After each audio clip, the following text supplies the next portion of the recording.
lese jetzt nochmal die 3 Lerntheorien, die Einleitung. Punkt 4.3. Nachdem durch die aktuelle Beschreibungsdimension aus dem letzten Kapitel ein abstrakter Merkmalsraum aufgespannt wurde, in dem sich Lerntheorien verorten lassen, werden nun 3 gegenwärtig relevante lerntheoretische Konzeptionen aus verschiedenen Sektoren dieses Raumes vorgestellt. Den Anfang macht mit ACTR eine der leistungsstärksten und präzisesten Lerntheorien. Sie ist eher elementisolierend angelegt und grob im kognitiven Abschnitt der Tabelle zu verorten. Die zweite Theorie, der virale im Web verbreitete Konnektivismus, ist eher systemisch angelegt und befasst sich vorwiegend mit höher granularen Lernphänomenen aus dem sozialen Abschnitt. Seine Darstellung veranschaulichten die Schwierigkeiten, die der Explanationskonstruktion Seine Darstellung veranschaulicht die Schwierigkeiten der Explanationskonstruktion, die sich für systemische Lerntheorien ergeben. Als letzte Theorie wird das näherungsweise im rationalen Abschnitt verortete KLI-Framework vorgestellt. Es weist integrativen Charakter auf und versucht, die analytische Präzision elementisolierender Ansätze mit der explanativen Reichweite von systemischen Theorien zu kombinieren. Punkt 3.4.3.1 ACTR, eine präzise Lerntheorie. Eine in ihren Grundzügen schon über 40 Jahre alte, in Klammern Andersen und Bauer 1972, Klammer zu, aber bis heute kontinuierlich weiterentwickelte Theorie, Klammer nicht nur, Klammer zu, des Lernens ist John R. Andersons ACTR. Die Theorie ist angelegt als vereinheitlichte Theorie der Kognition, mit der sich dem Anspruch nach alle mentalen Vorgänge, somit auch Lernprozesse, datenkonform erklären lassen.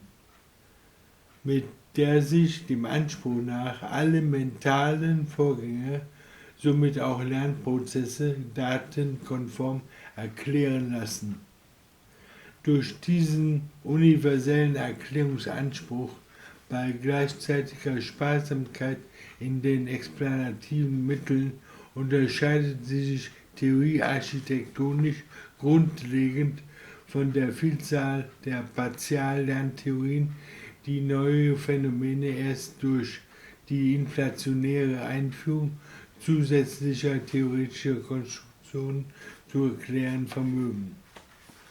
ACTR ist inzwischen zu einer komplexen, aus mehreren vernetzten Funktionsmodulen bestehenden kognitiven Architektur gereift. Da deren Darstellung hier den Rahmen sprengen würde, wird nachstehend nur vereinfacht wiedergegeben, wie mit ACTR Lernen erklärt wird. Ein tieferen Einstieg ermöglicht die zitierte Literatur sowie die umfangreiche Webseite zur Theorie, HCT und so weiter. Wie schon in der Arbeitsdefinition des Lernens aus der Einleitung wird auch in ACTR Lernen als individueller Erwerb von Wissen konzeptualisiert, der in Verhaltensänderungen sichtbar wird. Der Wissensbegriff wird in ACTR nun durch genau 2 Wissensarten gefüllt, die aus assoziativ vernetzten Informationseinheiten, in Klammern Chunks oder Chunks, Klammer zu, bestehende, träge, deklarative Wissens, das sind das zielbezogene, handlungsgenerierende, prozedurale Wissen, das aus Wenn-Dann-Anweisungen besteht. Normal. Wie schon in der Arbeitsdefinition des Lernens aus der Anleitung wird auch in ACDR Lernen als individueller Erwerb von Wissen konzeptualisiert, der in der Verhaltensänderung sichtbar wird. Der Wissensbegriff wird in ACDR nun durch genau zwei Wissensarten gefüllt: das aus assoziativ vernetzten Informationseinheiten Chunks bestehende träge deklarative Wissen und das zielbezogene handlungsgenerierende prozedurale Wissen, das aus Wenn-Dann-Anweisungen besteht. Also um es zu verraten, aus den Chunks und aus dem prozeduralen Wissen. Alle mit Sinnen wahrgenommene oder alle mit Sinnen wahrgenommenen oder internal selbst konstruierten Informationen können der Theorie nach im deklarativen Gedächtnis als Netzwerk aus Chunks gespeichert werden. Anknüpfend an das Additionsbeispiel aus der Einleitung kann man sich einige dafür relevante Chunks in vereinfachten Normen wie folgt vorstellen. 3 ist eine Zahl, 4 ist eine Zahl, das Zeichen Plus steht für Addieren, 3 und 4 gleich Fragezeichen ist eine Additionsaufgabe und 3 und 4 gleich 7 ist ein Additionsfakt. Chunks sind gemeinsame Elemente. Chunks, die gemeinsame Elemente aufweisen, kann man sich zudem als miteinander verknüpft denken, etwa alle Chunks, die die Zahl 3 enthalten. Das gesamte Wissen, auch jenseits der Mathematik eines Menschen, besteht dabei aus einer unüberschaubaren Menge derartiger Chunks. Die Sonne ist gelb, Schokolade mag ich nicht, etc. Wesentlich ist, dass dieses deklarativ repräsentierte Wissen nur eine träge Datenbasis bildet, die allein noch keine Denkhandlungen ermöglicht. Dafür sind in ACDR die auf diesem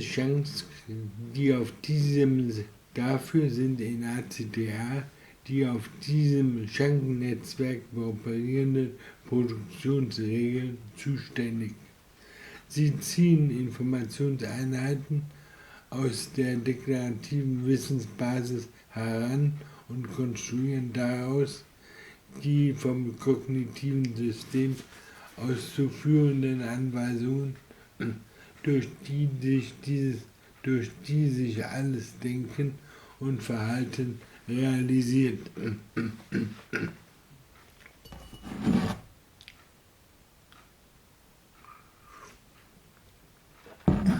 Ja, dafür sind sie ziehen Informationen.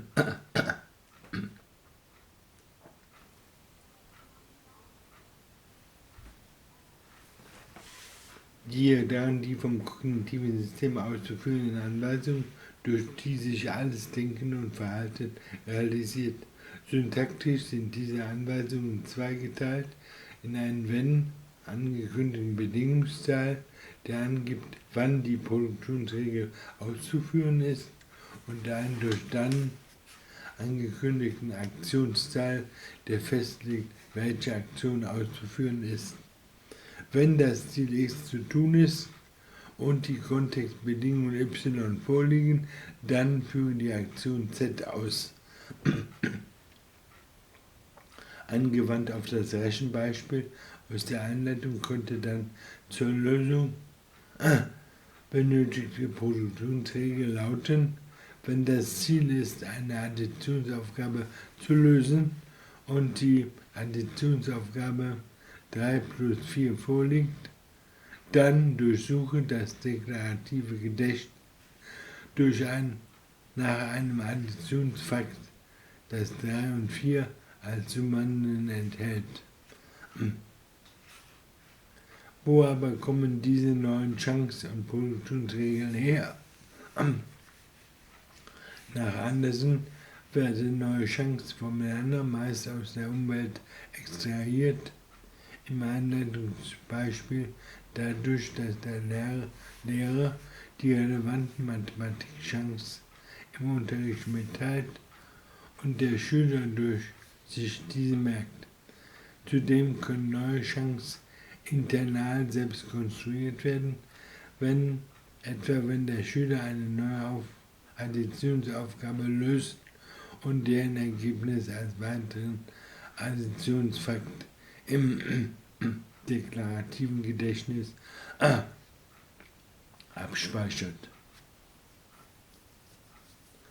Neue Produktionsregeln werden in ACTA durch einen Mechanismus namens Wissenskompilierung gebildet. Dabei wird angenommen, dass aus der zunächst gebrauchsunspezifischen deklarativen Wissensrepräsentation spezialisierte, zielbezogene Produktionsregeln konstruiert werden, die das Wissen im Kontext einer Problemlöseaktivität ausführbar machen. Intuitiv dürfte beispielsweise einsichtig sein, dass eine rein deklarative Kenntnis des Satzes des Pythagoras, die man durch Lesen in einem Lehrbuch aufgebaut hat, noch nicht ausreicht, um selbst souverän damit rechnen zu können. Es muss daraus zunächst handlungsgenerierende Produktionsregeln erzeugt werden, die im Wenn-Teil möglichst nur korrekte Anwendungsbedingungen für den Satz beinhalten und im Dann-Teil möglichst nur korrekte Handlungen spezifizieren. Anders als der vergleichsweise schnelle Aufbau einer deklarativen Wissensrepräsentation vollzieht sich die Kompilierung der Produktionsregeln langsam, sodass nur durch viel Übung eine ansatzweise Automatisierung erreicht werden kann. Neben dieser als symbolisch bezeichneten Ebene des Lernens, auf der mit bedeutungsrepräsentierenden Entitäten operiert wird, nimmt ACTA nach Lernprozessen auf einer subsymbolischen Ebene an, indem es den Chunks eine sogenannte Activation und den Produktionsregeln eine Nützlichkeitsfunktion zuordnet. Diese als Zahlenwert ausgedrückten Parameter verändern sich erfahrungsabhängig und sorgen dafür, dass möglichst immer die für eine Situation passenden Chunks aus dem Gedächtnis abgerufen werden, bzw. die zielführende Produktionsregeln zum Einsatz kommen. Die Mechanismen dafür werden im ACTA mathematisch spezifiziert, was an dieser Stelle jedoch zu weit führen würde. Insgesamt zeichnet sich ACTA als Lernmethode durch einen beispielgebend hohen Grad an logisch-semantischer Klarheit, empirischer Prüfbarkeit sowie einen über Jahrzehnte kumulativ gewachsenen empirischen Stützungsgrad aus. Ihre explanativen Sätze lassen sich sogar so präzise formulieren, dass eine Implementierung als Computersimulation möglich ist, mit der experimentelle Verhaltensdaten präzise vorhergesagt werden können. Dabei gelingt es mitunter, in sogenannten End-to-End-Simulationen den gesamten Prozess der Informationsverarbeitung abzubilden, beginnend beim sensorischen Input über die kognitive Verarbeitung bis hin zum motorischen Output. Anknüpfend an das Beispiel aus der Einleitung wurde so zum Beispiel der Erwerb von Rechenfähigkeiten bei Kindern modelliert. ACTA ist damit eine der wenigen Lerntheorien, die den strengen Anforderungen des Hempel-Oppenheimer-Erklärungsschemas zu genügen vermag. Ja, Ende der 4.3.1. Das war also ACTA. Jetzt kommt 4.3.2, der Konnektivismus, eine populäre Lerntheorie. Ungleich weniger tugendhaft ist die Theoriebildung des als quasi paradigmatische Lerntheorie für das digitale Zeitalter Siemens 2005 propagierten Konnektivismus. Federführend von Georg Siemens und Stephen Downes vertreten, ist sein Anspruch nichts weniger als die Erklärungslücken zu füllen, die die klassischen lerntheoretischen Paradigmen vermeintlich nicht zu schließen vermögen. Siemens 2005 Limitation of Behaviorism, Kognitivism und Konstruktivism.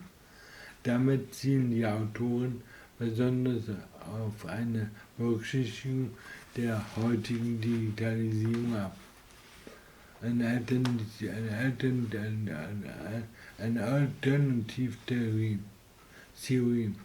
Siemens selbst hat in dem zitierten Artikel die Grundzüge der Theorie wie folgt dargestellt. Principles of Cognitivism. Eigene Übersetzung. Erstens, Lernen und Wissen beruht auf der Vielfältigkeit der Meinungen. Zweitens, Lernen ist ein Prozess des Verbindens von spezialisierten Knoten oder Informationsquellen. Lernen kann in nichtmenschlichen Vorrichtungen existieren. Viertens, die Fähigkeit zusätzliches Lernen, die Fähigkeit zusätzlich zu lernen ist wichtiger als das, was gegenwärtig gewusst wird. Verbindungen zu pflegen und aufrechtzuerhalten ist notwendig, um fortlaufendes Lernen zu ermöglichen. Verbindungen zwischen Gegenstandsbereichen, Ideen und Konzepten erkennen zu können, ist eine zentrale Fähigkeit. Akkurates und aktuelles Wissen ist das Ziel aller kognitivistischen Lernaktivitäten. Achtens, Entscheidungen zu treffen, ist selbst ein Lernprozess. Die Entscheidung darüber, was gelernt werden soll, und die Bedeutung eintreffender Informationen werden im Lichte einer sich verändernden Realität gesehen. Während heute eine richtige Antwort existieren mag, kann sie morgen schon falsch sein aufgrund von Änderungen im Informationsklima, das Entscheidungen beeinflusst.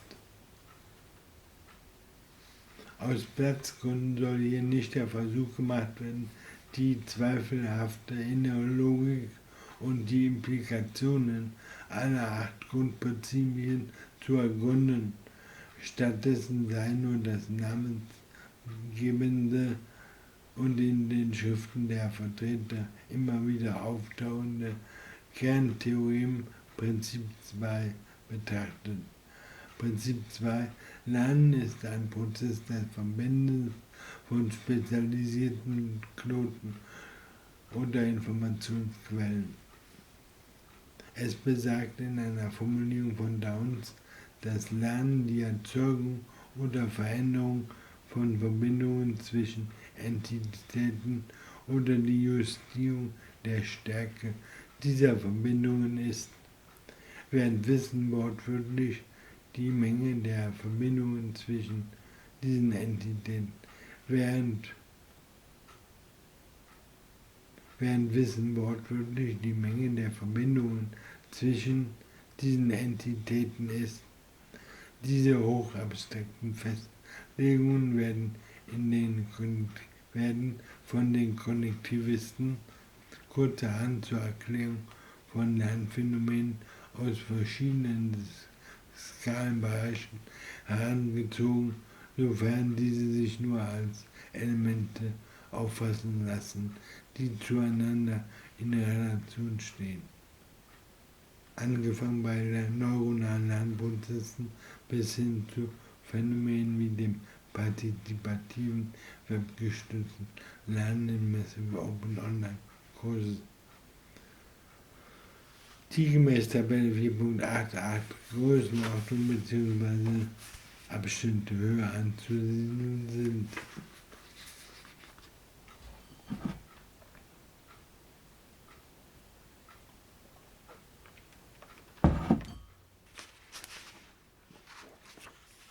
Aus Platzgründen soll hier der Vernichter Versuch gemacht werden.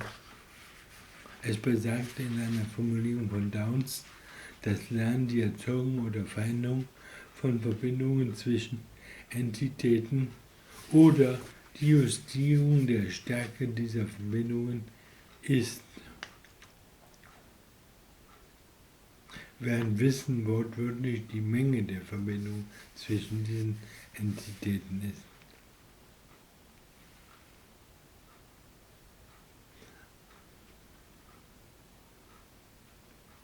Die Erzeugung oder Veränderung von Verbindungen,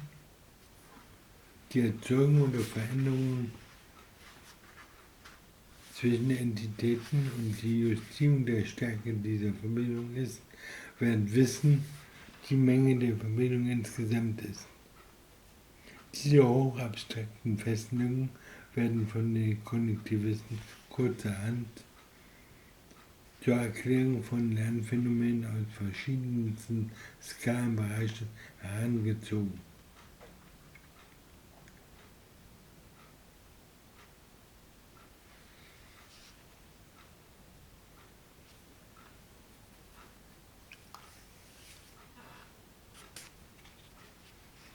Wissen ist also die Menge der Verbindungen zwischen zwei Informationsquellen. Und Lernen ist also eine neue Verbindung oder eine verstärkende Verbindung zwischen zwei Quellen. Lernen ist ein Prozess des Verbindens von spezialisierten Knoten oder Informationsquellen.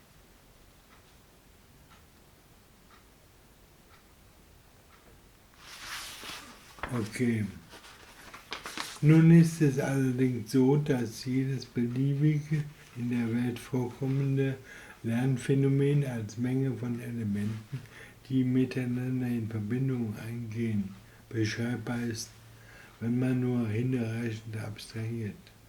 Dies gilt für die Vernetzung von Neuronen ebenso für die Vernetzung von Individuen im kollaborativen Lernen oder die Vermischung kultureller Praktiken auf gesellschaftlicher Ebene. Die Abstraktheit des Kerntheorems bedingt, dass es kein Phänomen geben kann, auf das es nicht anwendbar wäre. Es ist insofern ohne Informationsgehalt und kein falsifizierbarer theoretischer Ersatz. Für eine Erklärung mit Substanz müsste der Konnektivismus die spezifischen Gesetzmäßigkeiten und Randbedingungen, denen konkrete Instanzen von datenmäßig fassbaren Lernphänomenen gehorchen, aufzeigen. Solche einer Prüfung zugänglicher Sätze, die über schon aus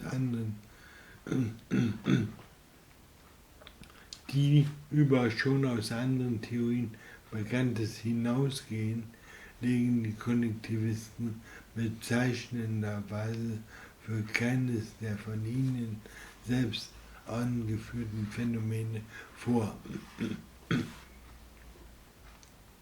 Was stattdessen geboten wird, sind Aussagen, die ob ihrer Wahrheit allenfalls horoskopartige Erklärungskraft besitzen. Learning is a process that occurs with nebulous environments of shifting core elements, not entirely under the control of the individuals. Siemens 2005. Es entbehrt im Lichte derartiger Verunklärungen nicht einer gewissen Ironie, dass der Konnektivismus ausgerechnet mit dem Anspruch angetreten ist, die Erklärungsdefizite der etablierten Lerntheorien beheben zu wollen. Tatsächlich liegen diese weit stringenten Explanatien vor. Vor diesem Hintergrund verwundert es nicht, dass der Konnektivismus, wie von Clara und Barbara bemerkt, Rezeptionserfolge weniger innerhalb als vielmehr außerhalb der Wissenschaftscommunity erzielt hat.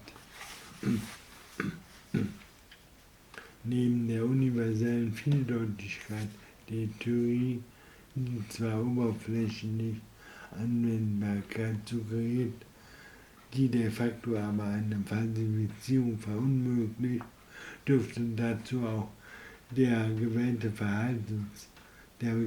Verbreitungsweg beigetragen haben. Siemens und Downs haben ihre Ideen überwiegend auf der Bühne des Web 2.0 inszeniert und Schriften über persönliche Webseiten zugänglich gemacht.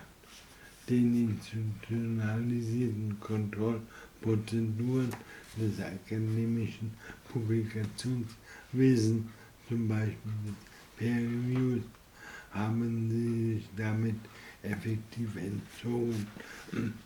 Angesichts dieser und der Theorie architektonischen Immunisierung gegenüber einer logischen und empirischen Prüfung ist der Kognitivismus als Lerntheorie nicht ernst zu nehmen. Es sei denn, man verabschiedet sich von dem in Kapitel 1.2 zugrunde gelegten detektiv-nomologischen Wissenschaften verstanden. Okay, das war 4.2.2.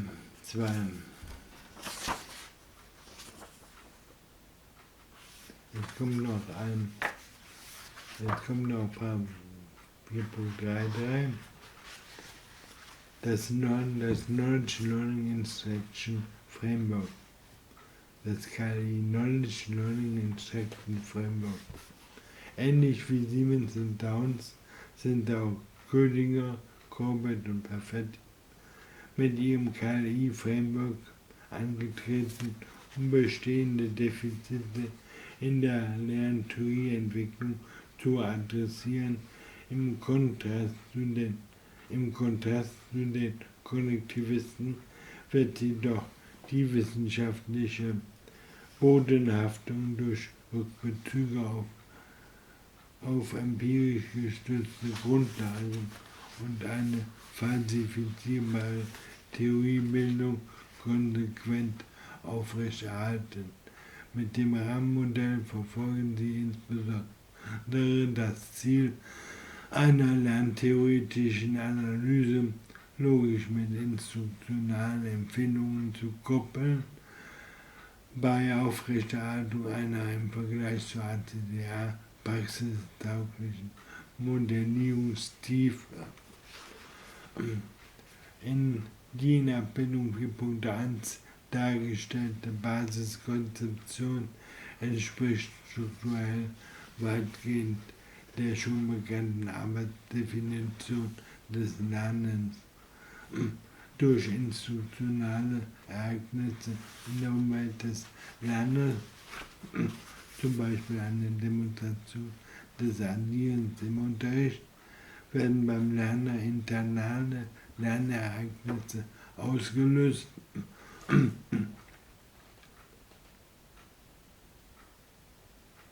durch die eine Reihe von Wissenskomponenten, zum Beispiel Additionsregeln, erzeugt werden.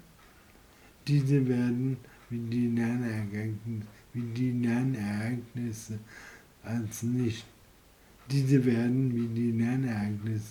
als nicht direkt beobachtbar angenommen, können jedoch durch Beurteilungsereignisse, zum Beispiel Verabreichung eines Additionstests, erschlossen werden.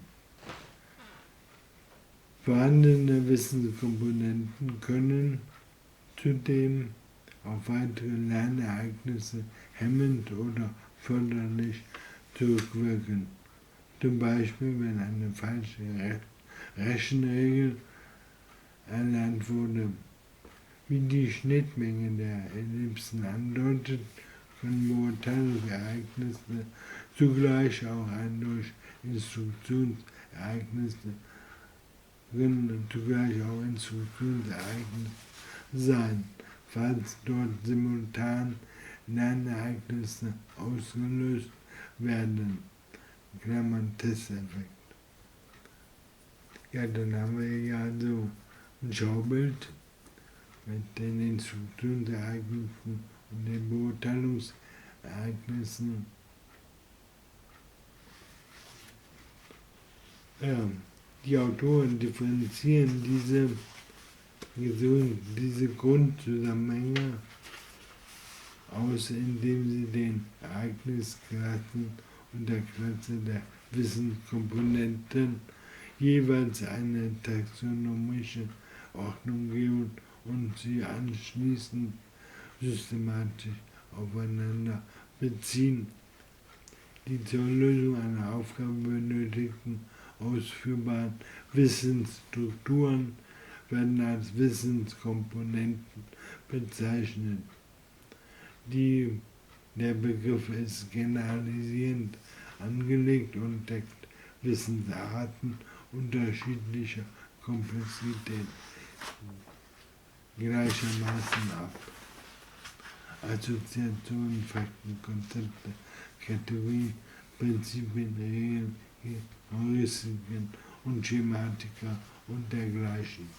Operational wird die Komplexität einer Wissenskomponente durch ihre Beschreibungslänge und die zur Anwendung benötigte Zeit definiert.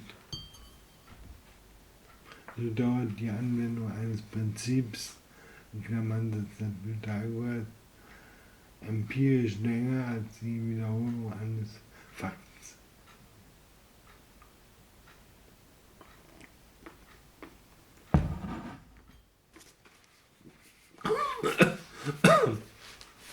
Ja. Als Lernereignisse werden drei Hauptklassen unterschieden. Erstens Gedächtnis- und Flüssigkeitsprozesse, die für einen zuverlässigen und automatisierten Abruf von Wissenskomponenten sorgen. Zweitens Induktions- und Verfeinerungsprozesse, die für den Erwerb von möglichst korrekten und weder noch über noch unter generalisierten Wissenskomponenten sorgen. Und drittens Prozesse des Verstehens, der Sinnkonstruktion, die für Vernetzung komplexer Wissenskomponenten sorgen. Als Lernereignisse werden drei Hauptklassen unterschieden: Gedächtnis- und Flüssigkeitsprozesse, die für einen zuverlässigen und automatisierten Abruf von Wissenskomponenten sorgen. Zweitens Induktions- und Verfeinerungsprozesse, die für den Erwerb von möglichst korrekten weder über noch unter generalisierten Wissenskomponenten sorgen und drittens Prozesse des Verstehens und der Sinnkonstruktion, die für Vernetzung komplexer Wissenskomponenten sorgen. Instruktionale Ereignisse schließlich werden danach gruppiert, welche dieser Lernprozesse sie anzustoßen vermögen. Dieses Spektrum beginnt hier bei Techniken, die eher auf Gedächtnisprozesse abzielen, wie Drillen und Testen, erstreckt sich über induktionsfordernde Techniken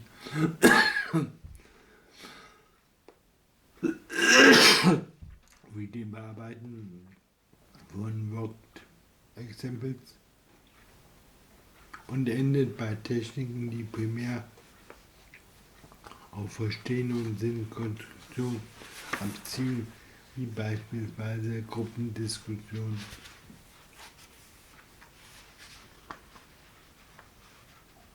Abbildung 4.2 gibt den aufgenommenen Zusammenhang zwischen diesen Taxonomien wieder.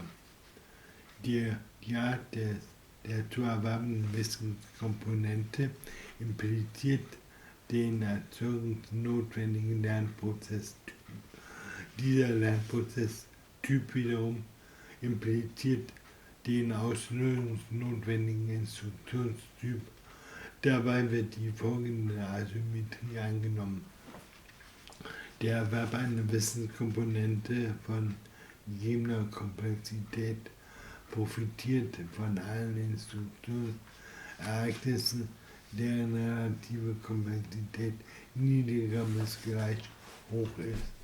Der Erwerb von Schemata und Prinzipien würde demnach durch Instruktionsereignisse gefördert, die Work-Examples und Reflexion beinhalten. Für das Anhand von Fakten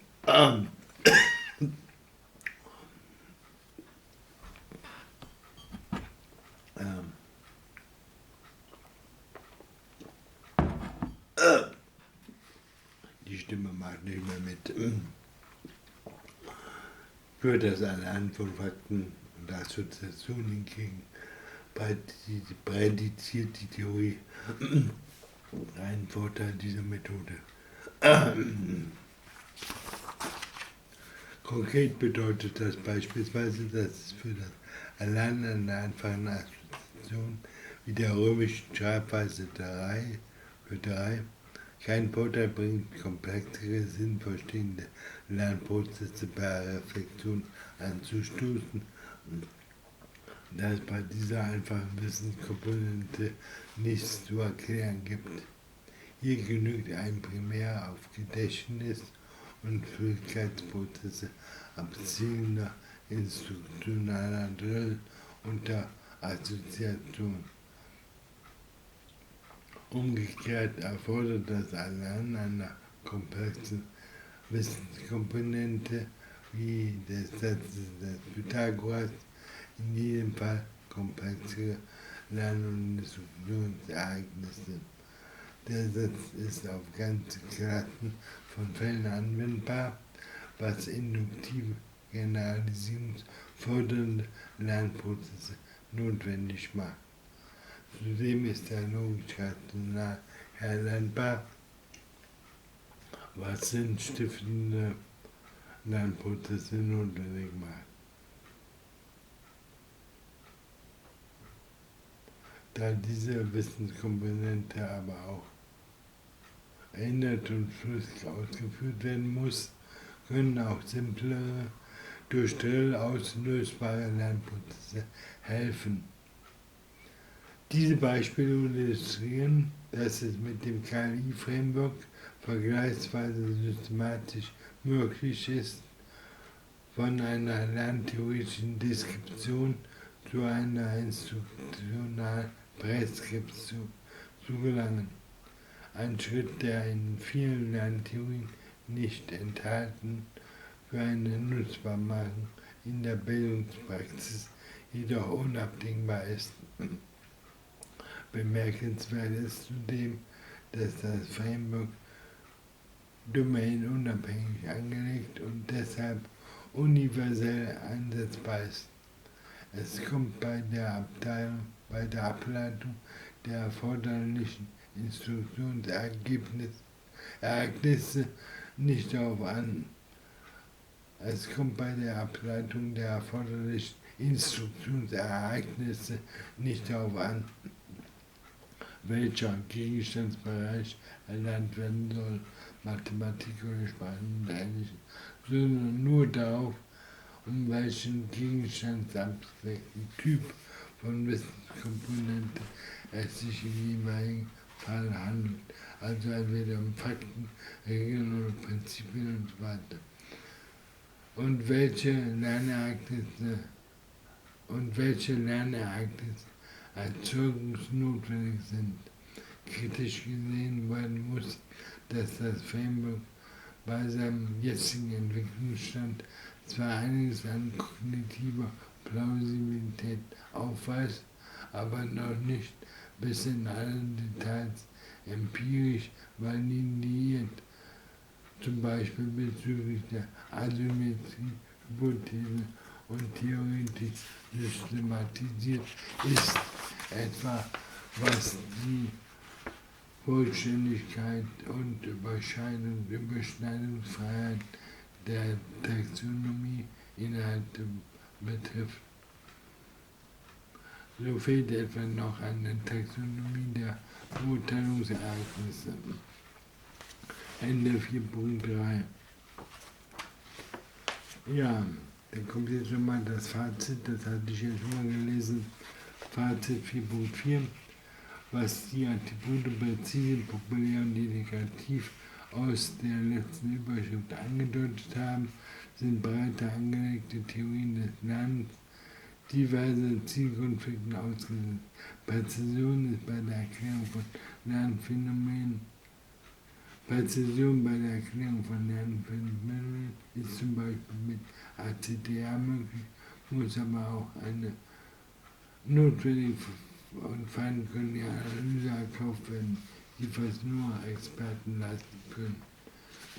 Gegenteilig verhandelt es sich beim Kognitivismus, der selbst für komplexe soziale Lernphänomene eine leicht verdauliche Interpretation bereitstellt und damit sogar virale Popularität erzielen konnte. Der Preis dafür ist jedoch eine